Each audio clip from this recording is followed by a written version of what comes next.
Yes, what's going on, friends? How's it going? And welcome back to Football Therapy with me, your host, Jan. I do hope you're doing well, mate. I really do hope that. Welcome back to Chelsea news. Some shocking, eye-opening stats I want to share with you guys.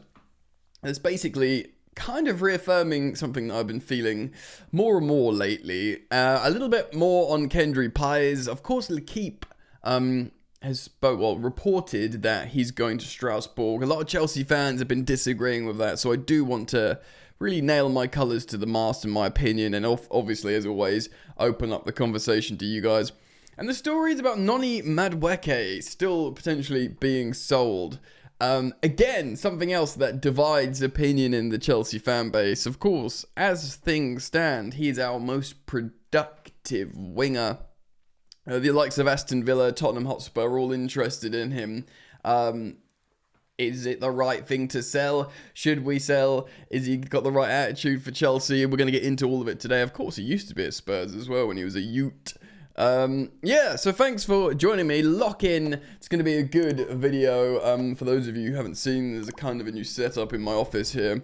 So the camera's straight on, the lighting's better. I'm trying to make it a little bit more personable. So thank you for liking and subscribing, and let's get into it. You know what, let's start off with this, because this is blowing my fragile little mind. Of course, we've all been worried, rightly, about the goalkeeping situation at Chelsea. It does seem like there's a good chance we don't buy a goalkeeper, that we throw the bag at a striker. Another right-footed winger, which of course will overlap a little bit with the Noni Madueke story, and you know, maybe a centre back or whatever. But even though we do have Sarr coming, who was of course a player that we've already purchased coming from Strasbourg, and we looked at his stats here on a recent video. But goalkeeper's the one, and of course Petrovic is returning, as far as we know, the same as Andre Santos. Now with Andre Santos, he's had an incredible season at Strasbourg. His stats are really impressive. Young player. He's wearing the captain's armband at times for Strasbourg. He's, you know, defensively sound. He's scoring lots of goals. He's bloody wicked. And Strasbourg have gone from like relegation candidates to challenging for not just the Conference of Europa, the Champions League. So it's a great success story over there as things stand. But we've heard the briefings from The Athletic and from other publications essentially saying, yeah, Santos, he's going to be part of the Chelsea setup. We haven't really had that kind of confirmation or an inference that that's going to be the case with Georgi Petrovic. Now, I've sort of been I've always used to say, yeah, he's good. He's probably our best keeper on the books at the moment. But is he Chelsea? Is he Chelsea goalkeeper? Now, yesterday's video, we looked at his SofaScore rankings, are very strong. But I want to show a graphic that's been circulating on X. It came from a Chelsea stat page. And yeah, I'm going to show you now. So this is a graph, right? Passes completed per 90 on the left and prevented goals on the right. And look at this man up here. He's completed by some distance more passes per 90 than other top goalkeepers in Europe. And we're looking at Marcin Balkad's return down here.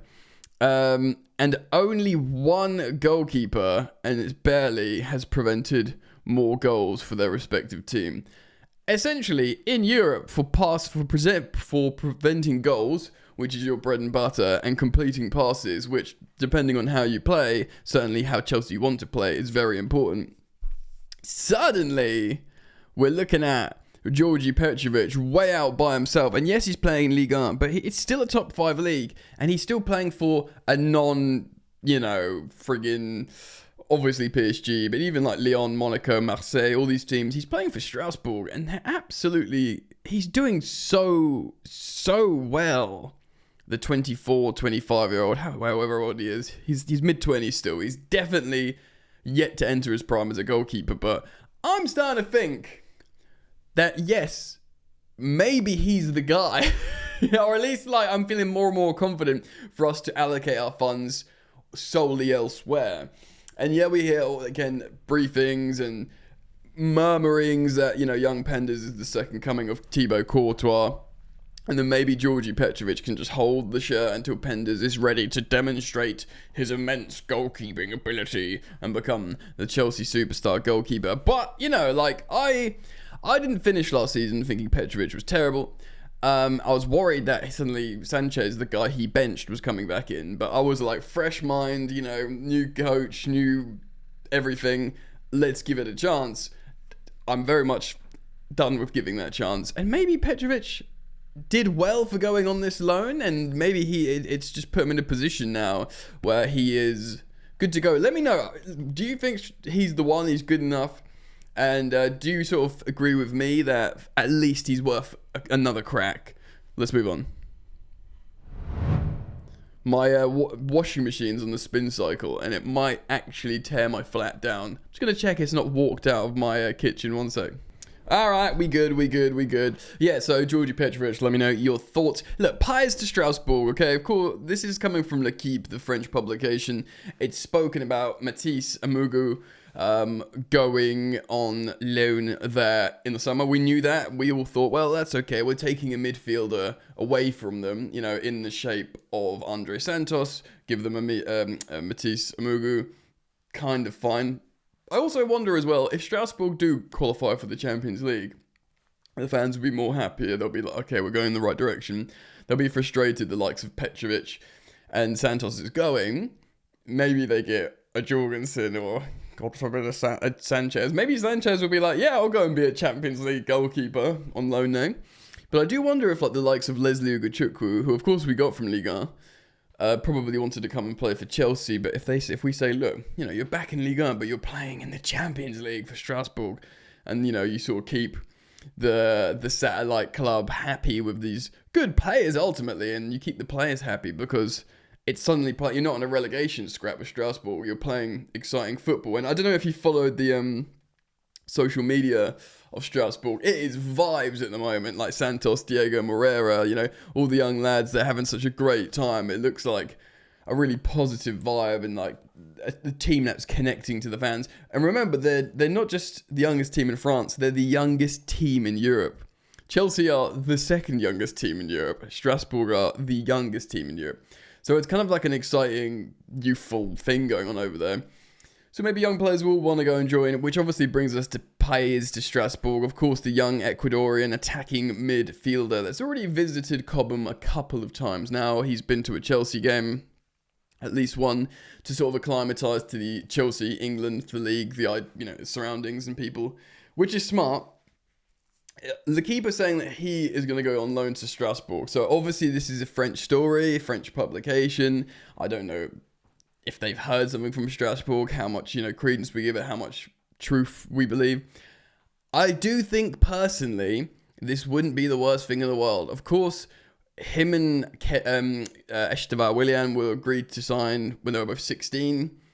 Since that time, Estevar Willian's gone to break all these records, get called up by Brazil. Now, I know, of course, Kendry himself has played for the Ecuadorian first team as like a 15 or 16-year-old or something, broke insane records. But there are, in terms of his development as a, you know, young man, a player mentally, it looks much more like Estevar was just going to be a Chelsea player straight away. And there have been some concerns expressed for Kendry Paez. And the fact is, we don't have insane amounts of goal-scoring wingers, which we'll talk about Noni in just a moment. And Estevar just looks too good to not play. And of course, because there is this attack, he's kind of like an attacking number 8, sort of inside forward-y player. Paez, there was talks about him maybe, you know, being a rotational option for how we use Enzo Fernandez, you know, to play in that position and that role. And if under, you know, Fernandez is definitely staying at Chelsea, you know, he's sort of rejected the idea of going to Atletico Madrid, which I spoke about. And Santos is coming in, and, you know, even if we sell the likes of Dewsbury Hall, I just wonder if Kendry Paez to you know, against Strasbourg, probably playing in some form of Europe next season would be a really good developmental European loan. A lot of Chelsea fans have been like, no, he's one of the superstars. He was, you know, ranked in the top 20 young players, under 20 players in the world. Lamine Yamal's 1, Esteban Williams 2nd. There's a few other Chelsea players in there. He's 20th. So a lot of Chelsea fans will be like, we want him. But do we? We have so many children. It might do him great. It does look like the Strasbourg loan system is great. Like Diego Moreira is sick now. Do you know what I mean? I know we sold him. We didn't loan him. Santos and Petrovic did great. I just wonder if it wouldn't be a good developmental loan, especially if he's playing in Europe for Strasbourg. Of course, this is coming from L'Équipe. We're not entirely sure, but, keep it locked. I'll react to the story. Look, wingers. So Esteban William will join Chelsea after the Club World Cup. He will play for Palmeiras and then join the Chelsea. Big uncertainty around Jadon Sancho. Of course, it'll be a £5 million fine if we send him to Manchester United. There's talk about us completing the obligation to sign him for 25 million and then selling him to Dortmund. So there's no fine. And then, you probably break even. I don't think it's necessarily over. I think Sancho could finish the season well. And in terms of profile, he should fit us, but we'll see what happens. I don't want to spend time speaking about Sancho because it is what it is, really. We'll learn, like lots of stuff with Chelsea, we'll learn more about him towards the end of the season and whether he's going to stay or not, etc., etc. But yes, so Noni Madueke, this story is coming from Team Talk by a guy called James Holland. So Aston Villa considered front runners to sign explosive Chelsea forward after the Blues opt to cash in. Aston Villa are hoping to beat Tottenham Hotspur and Newcastle United. Yeah, he was heavily linked to Newcastle to replace Almiron, wasn't he? To the signing of Noni Madueke. With Chelsea reportedly warming to his exit, he returned to England in January 2023. It cost 30 million euros. I think he cost 28 million pounds. He had been at Tottenham and Crystal Palace in England before going to the Netherlands. So far, Noni Madueke has managed, and bearing in mind, this has been in insanely turbulent and difficult times for Chelsea, and he's a kid, 17 goals and 7 assists in 74 appearances as a winger. It's not awful, yeah? That includes, for this season, 8 goals and 4 assists in 28 games this term. So 12 goal involvements in 28. That's nearly a goal involvement every other game. For a winger, pretty good return for a young winger. The 23-year-old is very talented and thought to have a bright future at the top of the game. Although he's not performed consistently enough under Enzo Maresca, which could result in Chelsea selling up this summer. But who, as a winger, and I don't include Palmer as a winger, has? I mean, Pedro Neto looks like his application is great. And maybe this performance is taking into account, Noni not always tracking back or not always pressing. Maybe this is taking into account Noni's attitude. Like sometimes he throws his arms up and, So this story originally came from Give Me Sport, that Chelsea are giving indications that they will listen to offers in the summer. I wonder, but because Chelsea value their players pretty darn high, often overvalue them, I'd say. So yes, Aston Villa, of course, got Ian Maatsen from Chelsea, and they're eager to reunite him with Madueke in the West Midlands. Villa are leading the race for Madueke, says this article, viewing this summer as an ideal opportunity to capitalise over the uncertainty of his future. Probably because Esteval's joining and Chelsea are looking at other wingers. But left footers, we're buying another. So now we've got loads of left footers in the squad. So we'll be losing a left footer and we're buying a right one. Chelsea believe they can make a profit on Madueke. Yeah, of course. Again, we signed him for, I think it's 30 million euros. So, what's that? 30 euros into pounds, because I have to do that. Oh, no, it was more, that's 25 million pounds. No, we must have sold it. We must have gone for more than that. I think it was just under 30 million pounds, so between 25 and 30 million. Which seemed like a risk for this 20-year-old PSV winger that wasn't really scoring or assisting. It's why would they spend best part of 30 million quid on him?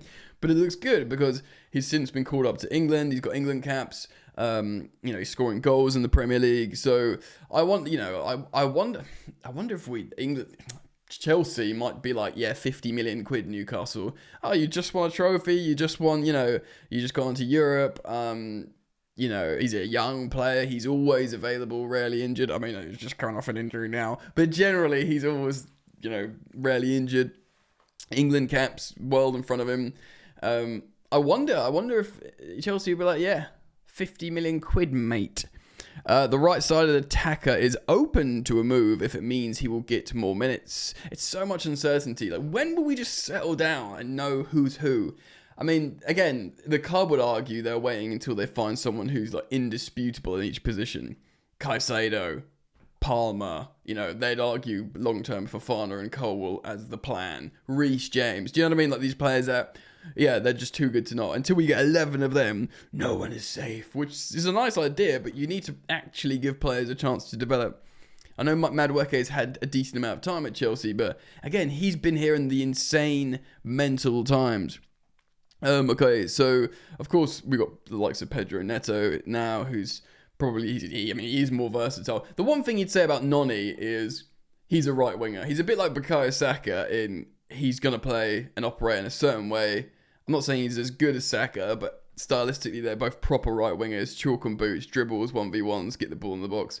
Whereas someone like Neto playing both sides, heck, false nine, and you know, other players as well. So apparently Tottenham, Villa and Newcastle are all keen on signing Madueke, team talk, so. Sources confirmed our transfer correspondent Fraser Fletcher that Tottenham are plotting a move for Madueke. Source he'd be returning there, of course, because he was there as a young man. Yeah, this goes on and says, look, also Milan are looking at AC Milan. Shock! AC Milan are looking at a young English Chelsea player to join them in Serie A. A well-trodden path, if you include the likes of Ruben, Tomori, even Tammy, etc. Yeah, what do you think? Let's just do a thought exercise here. If £50 million, let's just say a £20 million profit was offered. Let's say 15 to £20 million profit was made on Noni Madueke, knowing Esteval's coming in. I mean, that's a risk. He's still a teenager. He looks amazingly talented. Do you sell your highest productive winger? Like, I personally think our most talented winger is Pedro Neto. I think we haven't seen the best of Pedro Neto. He's an amazing footballer. He's very, very good transitionally, which I'm a bit worried that Maresca doesn't want to play transitional football. We'll see what happens there. But in terms of talent and ripping apart high-level opposition, I've seen Pedro Neto do amazing things.